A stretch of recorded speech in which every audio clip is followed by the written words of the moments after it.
วันธรรมสวนาสี่ครั้งวันพระชาวพุทธานุสรณ์เข้าวัดฟังธรรมจำศีลสังวรทำบุญสุนทรศีลธรรมนำพาขึ้นแรม8 ค่ำวันธรรมสวนาเลิกละก่อกรรมทำบาปหยาบช้ากลางเดือนสิ้นเดือนเตือนกายวาจาจิตใจไปหาคุณงามความดี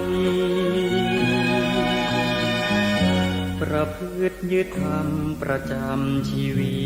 ตทุกวันเป็นนิจพ้นทุกข์สุขีวันพระสำรวจตรวจดูความดีอย่าปล่อยชีวิตให้ว่างห่างทางระฆังกังวานแววผ่านลมพัดเสียงสวดธรรมวัดวังเวงแววซ้ำเสียงพระพร่ำแจ้งแสดงพระธรรมเอกลักษณ์เลิศล้ำประจำชาติไทย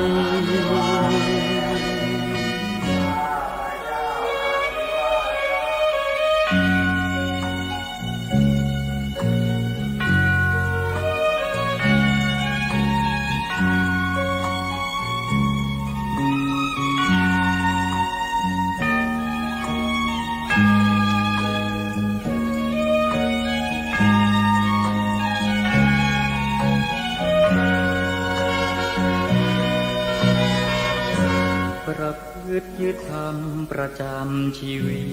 ตทุกวันเป็นนิจพ้นทุกข์สุขีวันพระสำรวจตรวจดูความดีอย่าปล่อยชีวิตให้ว่างห่างทางระฆังกังวานแววผ่านลมพัดเสียงสวดธรรมวัดวังเวงแววซ้ำเสียงพระพร่ำแจ้งแสดงพระธรรมเอกลักษณ์เลิศล้ำประจำชาติไทย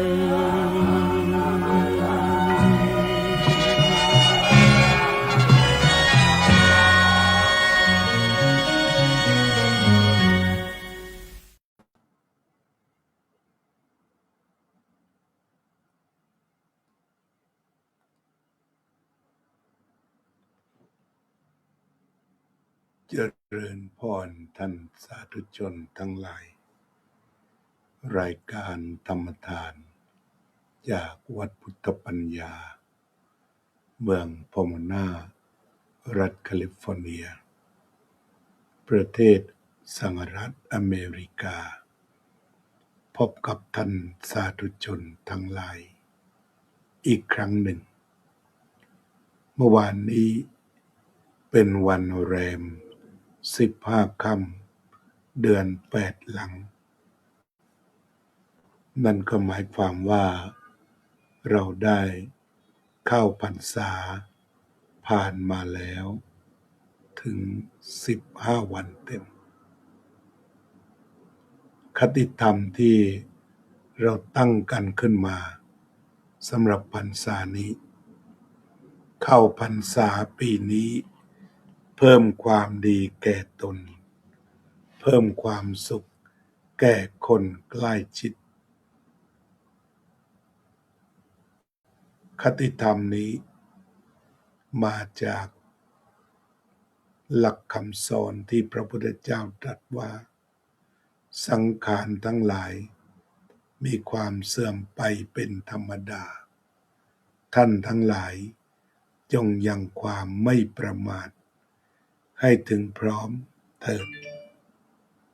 หรือท่านทั้งหลายจงยังประโยชน์ตนและประโยชน์ผู้อื่นให้ถึงพร้อมด้วยความไม่ประมาทเถิดนี่ก็เป็นพระพุทธภาษิตงั้นการที่เราจะได้มาเพิ่มความดีแก่ตนและเพิ่มความสุขแก่บุคคลอื่นจึงเป็นเรื่องของการปฏิบัติธรรมเพราะพระพุทธเจ้าตรัสว่าการปฏิบัติธรรมนำความสุขมาให้หรือธรรมะที่ปฏิบัติดีแล้วย่อมนำสุขมาให้ตนเหล่านี้ก็เรียกว่าเป็นการปฏิบัติธรรมนั่นเองทางวัดพุทธปัญญาได้ส่งเสริมการเพิ่มความดีแก่ตนและผู้อื่น โดยการจัดกิจกรรมต่างๆมารองรับสำหรับผู้ที่อยู่ทางบ้านในโลกที่มีการถ่ายทอดสดทุกครั้งที่ทำวัดเช้าทำวัดเย็นก็ถ่ายทอดสดไปสู่ท่านสาธุชนทั้งหลายอยู่ส่วนใดของโลกนี้ก็รับธรรมะได้โยมอุบลอยู่สวิตเซอร์แลนด์เปิดรับธรรมะได้การฟังธรรมเป็นมงคลการฟังธรรมเป็นบุญการถ่ายทอดสดสวดมนต์หรือการฟังธรรมจึงส่งบุญไปถึงบ้านโยมสุนิตวงศ์สุเทพอยู่อำเภอหลังสวนจังหวัดชุมพรด้วยอำนาจของเทคโนโลยีขั้นสูงเรานำมาใช้ธรรมะได้คนหนึ่งนั่งอยู่สวิตเซอร์แลนด์คนหนึ่งนั่งอยู่ที่อำเภอหลังสวนจังหวัดชุมพรคนหนึ่งอยู่ที่ลอสแองเจลิสก็สามารถมาฟังธรรมที่เดียวกันนั่นก็คือความอัศจรรย์เราจึงสมควรที่จะได้ร่วมกันรับชมการถ่ายทอดสดหลายคนก็ถามเหมือนกันว่าจะมีคนดูสักกี่คนก็มีสองมุมมองถ้าหากว่าเรามองในเชิงการตลาดก็จะไม่คุ้มค่าเพราะถ่ายทอดสดสวดมนต์แต่ละครั้งนั้นในภาค Facebook จะดูประมาณคนหรือ2 คนที่ดูการถ่ายทอดสดการแสดงธรรมก็ประมาณ3 คนขณะนี้ก็ปรากฏหน้าจอว่าดูอยู่ประมาณ3 คนฉะนั้นถ้าเราคิดถึงการตลาดก็แทบจะทำงานอะไรไม่ได้เพราะเรียกว่าไปดูรายได้การคุ้มค่าหรือดูผู้ชมแบบนี้สปอนเซอร์หนีหมดแต่เนื่องจากว่าวัดเป็นวัดของประชาชนโดยประชาชนเพื่อประชาชนประชาชนสนับสนุนและทำบุญนำเงินเข้าวัดตรงนี้ก็มีจิตสำนึกว่าจะมีอะไรตอบแทนญาติโยมบ้างเล่าหากตอบแทนโดยตรงโดยถูกก็ต้องให้ธรรมะนี่แหละแต่ถ้าจะตอบแทนกันแบบเอาใจเชิงลูกค้าญาติโยมต้องการอะไรต้องการสายมงคลต้องการสายข้อมือต้องการตะกรุดผ้ายันจัดให้ นี่เรียกว่าวิธีการความสัมพันธ์ระหว่างวัดกับประชาชนในเชิงการค้าคือเน้นความพึงใจของลูกค้าเป็นหลักอันนี้ก็ถือว่าถ้ามองในเชิงการค้าก็คงจะไม่ไหวที่จะมาถ่ายทอดสดวันละ4 รอบแล้วก็มีคนดู1 คนหรือ2 คนแต่ที่ถ้าคิดแบบวัดต่างฝ่ายต่างทำหน้าที่ญาติโยมก็ทำหน้าที่ให้ทานตามการตามเวลาตามแรงศรัทธาตามความสะดวกพระสงฆ์ก็ต้องมีจิตสำนึกที่จะตอบแทนพระคุณก็ตอบแทนอย่างไรสิ่งที่ทำได้ให้ธรรมะสวดมนต์ไหว้พระทำให้ดูอยู่ให้เห็นยินให้สัมผัสได้แค่นี้และทำอย่างนี้ฉะนั้นหน้าที่ของพระคือทำไปจะนไหว้พระเช้าภาษาอังกฤษก็โดยการคำนึงถึงผู้ที่ใช้ภาษาอังกฤษที่บ้านเช่นว่าภรรยาเป็นคนไทยแต่สามีเป็นผู้ใช้ภาษาอังกฤษจะเป็นชาวอเมริกันหรือมาจากชาติอื่นแต่มาร่วมใช้ภาษา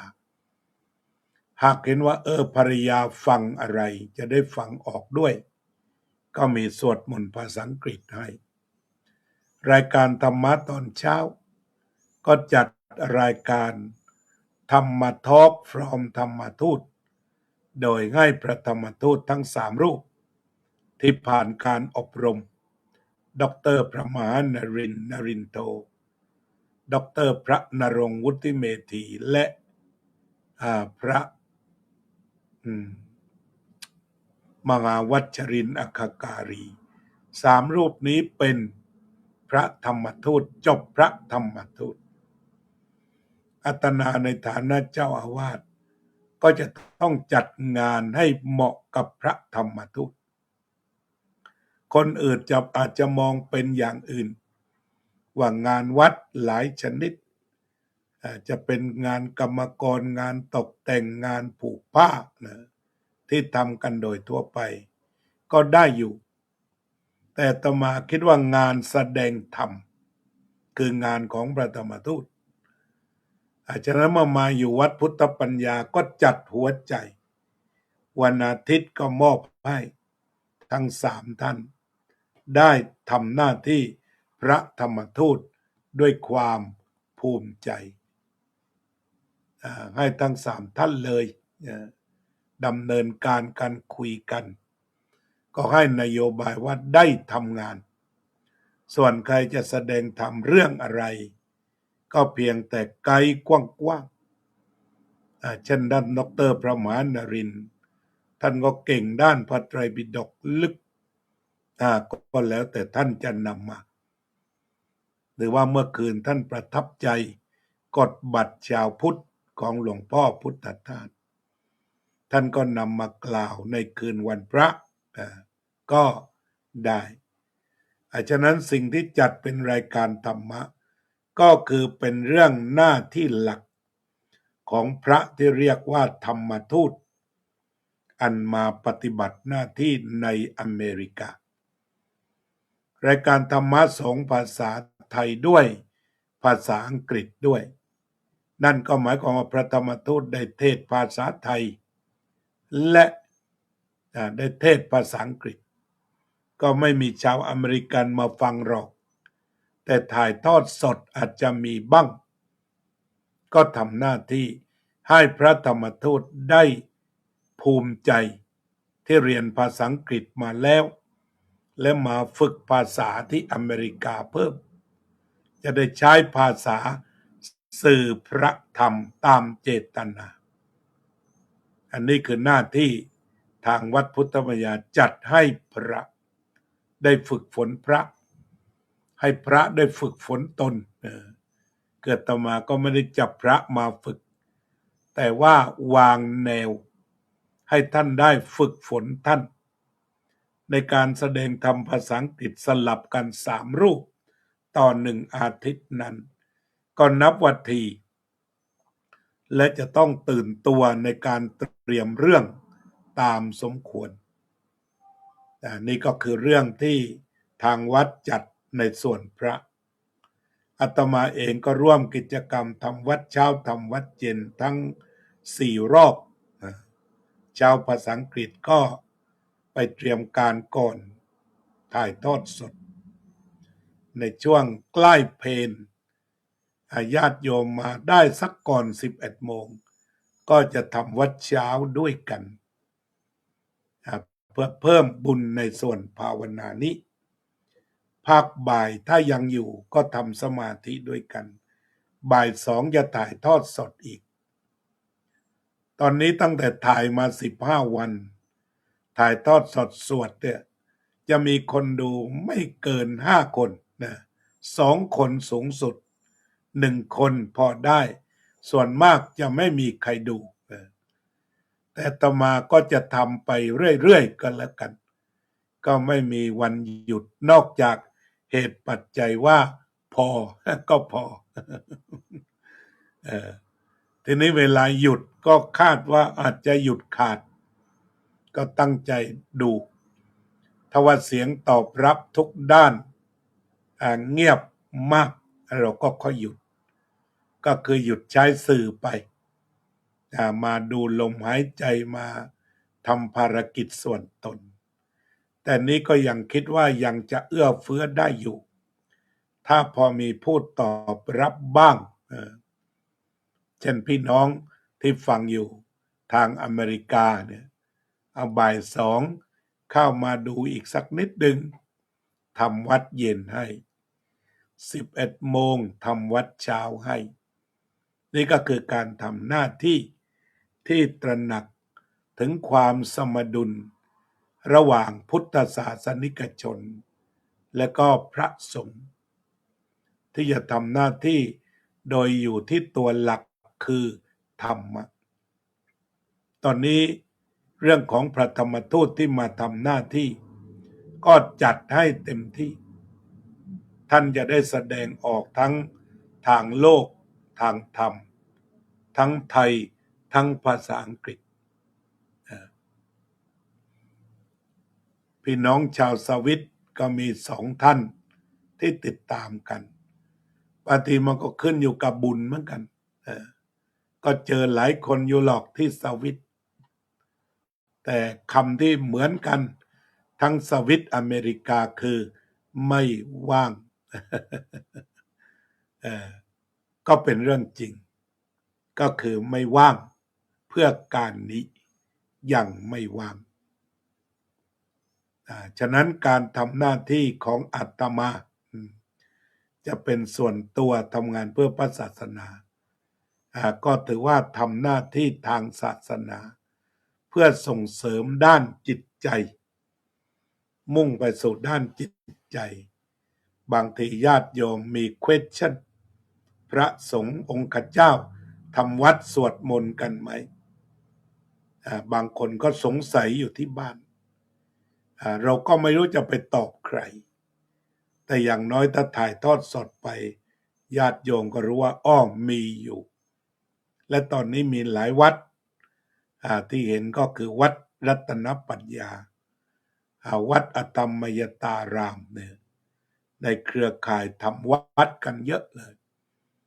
ที่เปิดมาแล้วถ่ายทอดสดบ้างดูย้อนหลังบ้างก็สุดแล้วแต่เรียกว่ามาทำหน้าที่คือธรรมะคือหน้าที่ณสมัยหลวงพ่อพุทธทาสยังมีชีวิตก็ถือว่าเป็นต้นแบบจะมีคนหรือไม่มีคนท่านก็จะแสดงธรรมแสดงเต็มที่เต็มองค์ความรู้นี่ก็เพราะฉะนั้นเราก็เพิ่มพรรษานี้เพิ่มความดีเพิ่มกิจกรรมก็รู้สึกสวิตเซอร์แลนด์จะมีอยู่2 ท่านเนี่ยโยมทิติมาด้วย ก็จะติดตามไม่ขาดฉะนั้นบางทีอาตมาก็สกรีนว่างานเผยแผ่ธรรมะบางทีขึ้นอยู่กับบุญเหมือนกันเรามีบุญต่อกันอย่างสวิตเซอร์แลนด์ไปแล้วก็เจอเยอะเหมือนกันแต่ว่าติดตามอยู่2 คนนี้อย่างจริงจังถือว่าเรามีบุญต่อกันที่จะได้มาศึกษาและเรียนรู้นะตอนนี้อาตมาก็ทำงานแบบนั้นทำไปใครจะมาร่วมหรือไม่ร่วมก็แล้วแต่บุญจัดสรรใครมาร่วมดีที่สุดกับบุญต่อกันใครมาร่วมได้แค่ไหนก็ถือว่าบุญอยู่แค่นั้นแต่แน่ๆก็คือเต็มที่แล้วก็เต็มใจเต็มกำลังจนกว่าจะหมดเหตุปัจจัยใดๆก็ไม่ได้มีการกำหนดแต่เกิดขึ้นตั้งอยู่แล้วต้องดับไปเป็นธรรมดาอันนี้ก็คุยให้ฟังว่างานสื่อปัจจุบันนี้ก็คือส่งธรรมะไปถึงบ้านนั่นเองวันนี้ก็มีทั้งหมด7 ท่านรายการนี้สูงสุดไม่เกิน15นะแต่ละเดือนยังไม่เคยถึงเมื่อก่อนอาจจะเฉียด30แต่ก็คงจะจากลากันไปก็เป็นเรื่องธรรมดาแต่อาตมายังอยู่ เนี่ยมันอยู่วัดพุทธปัญญาเผลอๆไปก็24 ปีแล้วก็จากกันเพราะด้วยเหตุผลต่างๆกลับเมืองไทยฟอร์กูดบ้างหรือว่าจากลากันไปบ้างแต่ก็อยู่ตรงนี้จนกว่าจะถึงวันที่เดินจากลา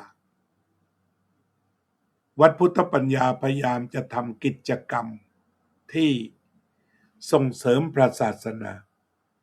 เช่นการลงอุโบสถสังฆกรรมก็ต้องขอบคุณพระสงฆ์งานนี้จะทำได้สำเร็จก็ต้องอาศัยคณะสงฆ์มีความจริงใจมีความตั้งใจมีความมุ่งมั่นอย่างสูงต่อการที่จะมาร่วมกันทำอุโบสถสังฆกรรมเมื่อวานนี้ก็มีเครือข่ายปกติของวัดพุทธปัญญาประกอบด้วยวัดพระธาตุทุ่งเศรษฐีมาเต็มที่วัดพระธาตุพนมอเมริกาท่านดร.เลอเดชเป็นองค์สวดปาติโมกข์ด้วยซึ่งท่านว่าเป็นกัลยาณมิตรที่สำคัญ2 วัดนี้นอกจากนี้ก็ยังมีวัดพุทธลักษณ์อีก1 รูปนี้มาแต่เช้าเลยมาแล้วก็ช่วยกันจัดโต๊ะจัดเก้าอี้ท่านเป็นคนมีน้ำใจสวดปาติโมกข์แล้วก็เลยถ่ายภาพรวมกันลองดูจากซ้ายท่านเควินเป็นเด็กอเมริกันลาวศรัทธาในศาสนาอายุ20 ต้นหลวงพี่อีกองค์หนึ่งไม่รู้จักมาจากจังหวัดตรังจบปริญญาโทอีกรูปหนึ่งอาจารย์วิโรธท่านเป็นพระเสรีภาพสูงนึกจะไปก็ไปนึกจะมาก็มาเมื่อวานนี้ก็นึกจะมาวัดพุทธปัญญาก็มาแล้วก็ต่อไปหลวงพี่สมภารนี่ก็มาจากวัดพระธาตุทุ่งเศรษฐีองค์นี้ทำงานเข้มแข็งเมื่อวานนี้ยังไม่ได้วางขวดน้ำท่านก็จัดการนำขวดน้ำมาวางถวายพระ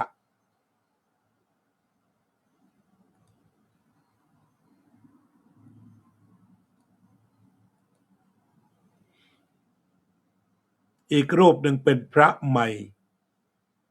เพิ่งจะบวชอยู่วัดทุ่งเศรษฐีเหมือนกัน อีกรูปหนึ่งหลวงพี่นพดลซึ่งเข้มแข็งมากอยู่วัดพระธาตุพนม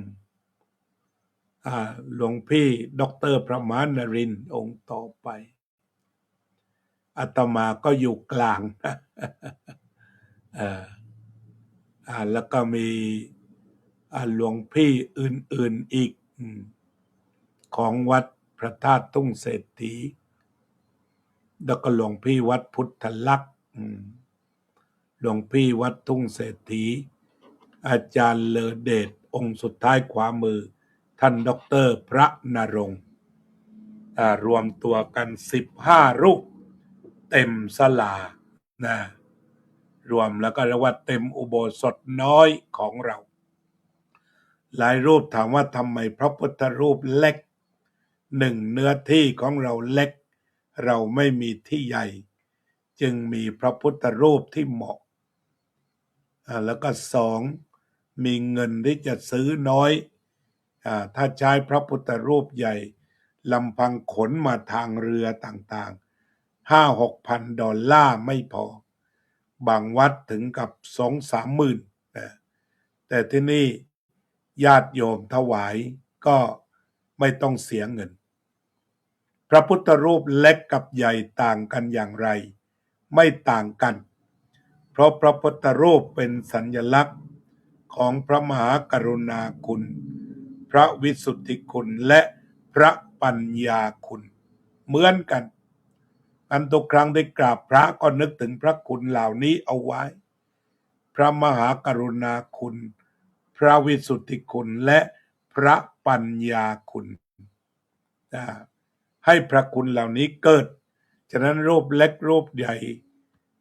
รูปยักษ์หรือรูปเท่าปลายนิ้วก้อยก็ล้วนทรงพระคุณเท่าเทียมกันเป็นพระพุทธรูปที่เท่าเทียมนี่ก็คือบรรยากาศบนโรงอุโบสถวัดพุทธปัญญาแล้วก็ต่อจากนั้นเสร็จประมาณ11 โมงก็มาพบกับญาติโยมที่เตรียมตัวนี่เรียกว่าลงมาจากโน้นแล้วก็มาทำวัดสวดมนต์กันเป็นภาพของอุบาสิกาเป็นส่วนใหญ่อุบาสิกาทั้งหมดเราอาจจะเรียกว่าเป็นมหาอุบาสิกาแก้วประจำวัดพุทธปัญญาแก้วก็คือประเสริฐร่วมกันก่อตั้งวัดร่วมกันบำรุงวัดร่วมกันถวายเช้าถวายเพลร่วมกันถวายค่าน้ำค่าไฟบูรณะปฏิสังขรณ์มิขาดนี่คืออุบาสิกาแก้วผู้ค้ำจุนพระพุทธศาสนาโดยตรงแล้วจะไม่ให้เราตอบแทนพระคุณอย่างไรทุกท่านที่นั่งอยู่ประเสริฐทั้งหมดเสียสละทั้งกำลังกายกำลังใจกำลังทรัพย์ถึงจะมีไม่มากไม่เยอะไม่เต็มแต่ยอมรับว่าบำรุงวัดพุทธปัญญาให้เป็นไปได้ไม่เดือดร้อนพระสงฆ์และอุบาสิกาทั้งหลายมีความพร้อมที่จะปฏิบัติธรรมภัตตาหารมาประเคนพระใช้ถาดด้วยแล้วก็ใช้บาตรด้วย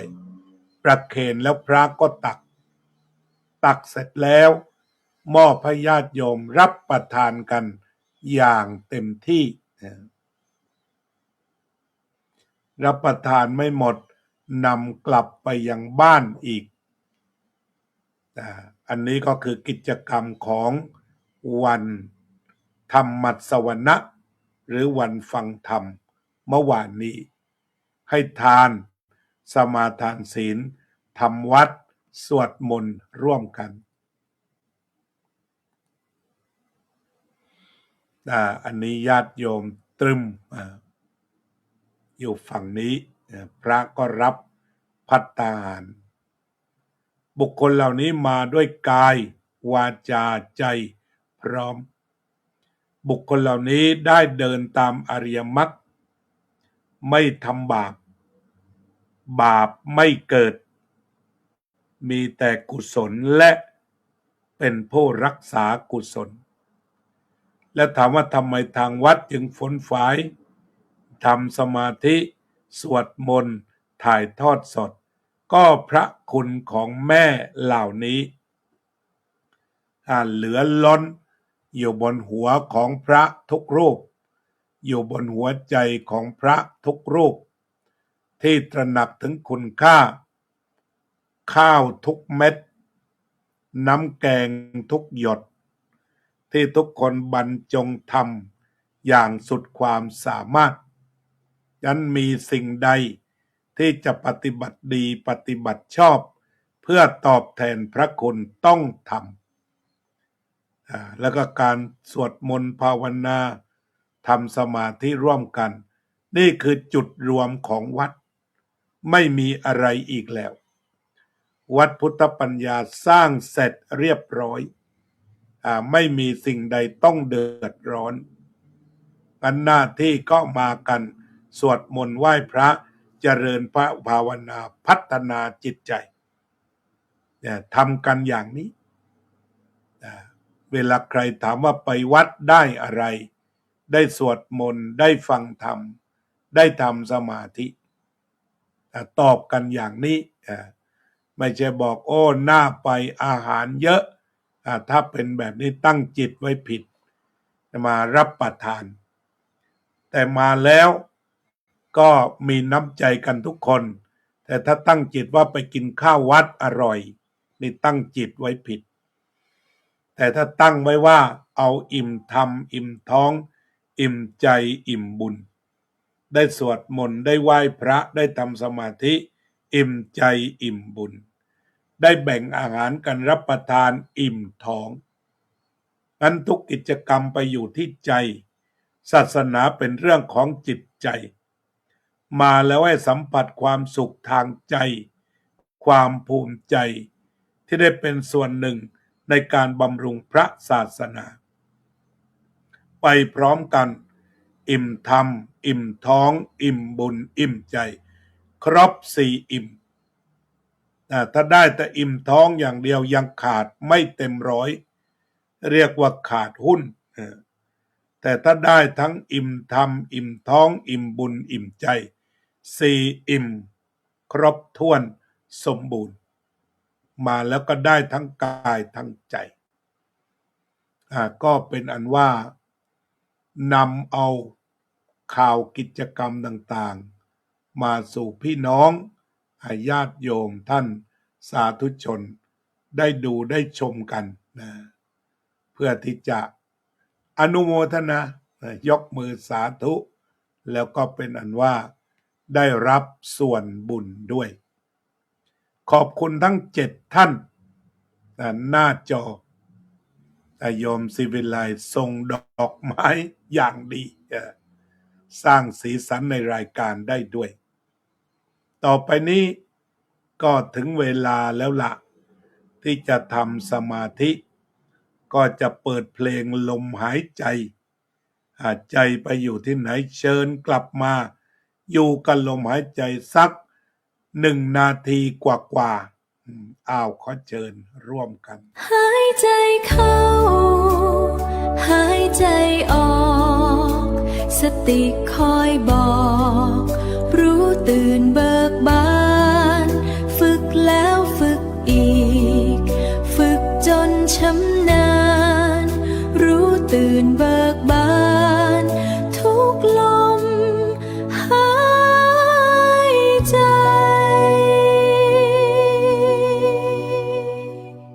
หายใจเข้าหายใจออกสติคอยบอ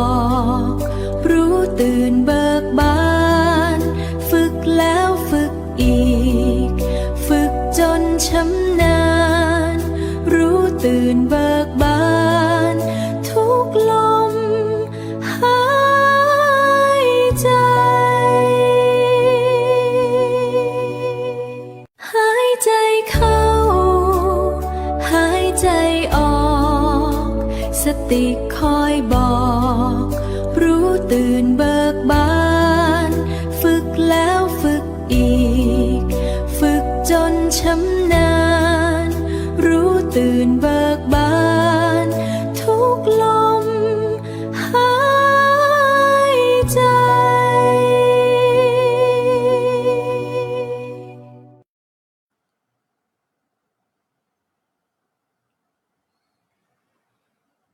ก็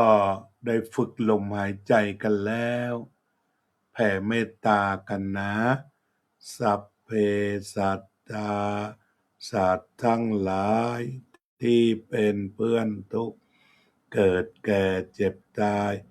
ด้วยกันทั้งหมดทั้งสิ้นอเวราโหนตุจงเป็นสุขเถิดอย่าได้มีเวรแก่กันและกันเลยอาภายาปัจจาโหนตุจงเป็นสุขเถิดอย่าได้พยาบาทเบียดเบียนซึ่งกันและกันเลยอานิกาโหนตุจงเป็นสุขเถิดอย่าได้มีความทุกข์กายทุกข์ใจเลยสุขีอัตตานังปริหารันตุจงมีความสุขกายสุขใจรักษาตนให้พ้นจากทุกข์ภัยทั้งสิ้นเถิดสัพพพุทธานุภาเวนะโดยอานุภาพแห่งพระพุทธเจ้าทั้งปวงสัพพธรรมานุภาเวนะด้วยอานุภาพแห่งพระธรรมทั้งปวงสัพพสังฆานุภาเวนะด้วยอานุภาพแห่งพระสงฆ์ทั้งปวงสัทธาโสติภวันตุเตขอความสุขสงบเย็นจงมีแก่ท่านทุกเมื่อเทอญท่านลองจะกลับเป็นภาษาอังกฤษดูเนาะสัพเพสัตตาอเวราโหนตุ May all living beings be free from hostility สัพเพสัตตาอัพพยาปัจจาโหนตุ May all living beings be free from evil สัพเพสัตตาอนิฆาโหนตุ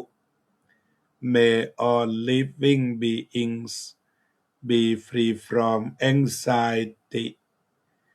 สัพเพสัตตาสุขีอัตตานังปริหะรันตุ May all beings maintain their well-being by themselves น่าจะผ่านนะเปิดเพลงวางแล้วติดลิขสิทธิ์เพลงเปิดเมื่อวานซืนเขาบอกว่าห้ามฟังเพลงนี้ที่เราเปิดถึง220ประเทศเหมือนกัน220โลเคชั่นเมื่อวานนี้เปิดตัดออกอีกฟังได้ทุกแห่งยกเว้นประเทศรัสเซียก็เป็นว่ารัสเซียไม่ฟังไม่เป็นไรแต่ว่าที่อื่นฟังได้ลองฟังเพลงปล่อยวางและอำลา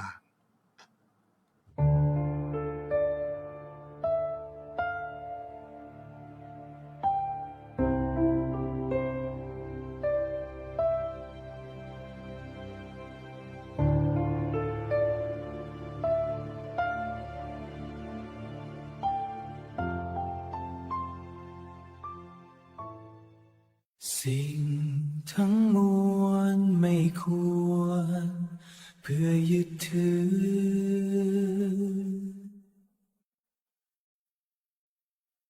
อนาคตนั้นหรือมาไม่ถึง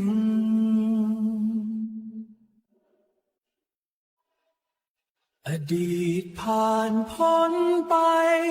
ไม่คันหนึ่งปัจจุบันนี้จึงเป็นความจริงยึดถือซึ่งสิ่งใดใจก็นั้นท ทั้งช่างรักล้วนแต่นานไปทุกสิ่งทั้งช่างรักล้วนแต่นานไปทุกสิ่งเมื่อประจักษ์ว่าหนักหนาอย่าประวิงปล่อยทุกสิ่งวางลงคงเบาใจ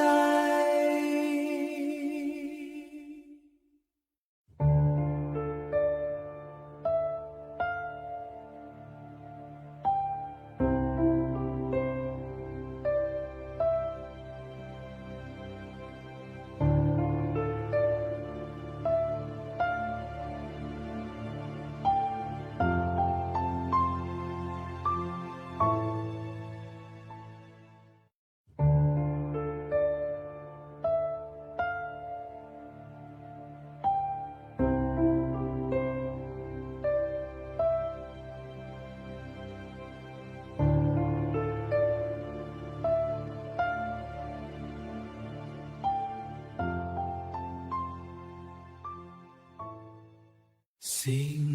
ทั้งมวลไม่ควรเพื่อยึดถือ